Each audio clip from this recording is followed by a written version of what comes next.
From Miller Stadium in Dover, Delaware, the Wesley College Wolverines have rallied from a 27-7 deficit to defeat Linfield College this afternoon, 49-34. Sean Greene alongside Jason Bowen. And Jason went to halftime 27-7. It looked like Linfield had everything under complete control. Even after Wesley scored early in the second half, Linfield was driving, and then a Leon Jones interception changed everything. Yeah, Leon Jones stepping in front of an out route, as we heard in the postgame from Mike Drass. They dialed up a little blitz there that made Linfield quarterback Mickey Inns get rid of the ball a little bit before he wanted to.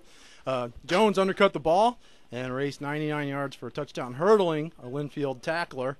And from there, it was all Wesley. The Wolverines scored 42 straight second-half points before Linfield taxed one on with less than 2 minutes to go in the game. This game really all about Shane McSweeney, the senior quarterback who had the knee injury last year, came back and played the second half of his life, getting a couple of connections with the Irish connection, a rushing touchdown, a couple of hookups with Steve Caduso as well, the wide receiver, and he really put it on himself for arguably the third straight week to will Wesley to a win. Yeah, I mean, you look at the numbers, it's unbelievable. I mean, 174 yards rushing, 260 yards passing. Shane McSweeney, we talked about this before the Salisbury game, and the feeling I had before that game is that he is going to lead this team a long way, and he has certainly done that, especially today. Just, almost 20 years of covering, coaching Wesley football. Never seen a game like this, a tale of two halves, where you're just thinking, boy, at halftime, I hope we don't get embarrassed, and then it totally switched around. A big fumble by Linfield to start the second half on the kickoff. They had first ball. The Wolverines cash it in. Steve Caduso, another great game. That speedy freshman, he's going to be something to watch. And the Wolverines, well, looks like they're going to be headed to Texas to take on the old foe, familiar foe, and the Belton, Mary Hardin Baylor. The Crusaders, the crew.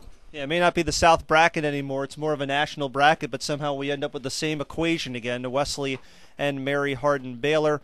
A couple of quick notes for Wesley, and we don't know at this point, as we're taping this right after the football game, the status of Chris Mays. Wesley was up by 22. Linfield was driving, and Mays went out with a right knee injury. Don't know the extent of it. He was in crutches during the post-game prayer. And for Wesley, here's a man that we talk about, Shane McSweeney willing his team to win on the defensive end. It's number 90. Yeah, and that's the other guy. I mean, you wish Chris the best. And, of course, Steve Nardoni from Linfield went down with looked like he was knocked out on the field and went to the hospital. So we certainly hope that he's okay and makes a safe trip home.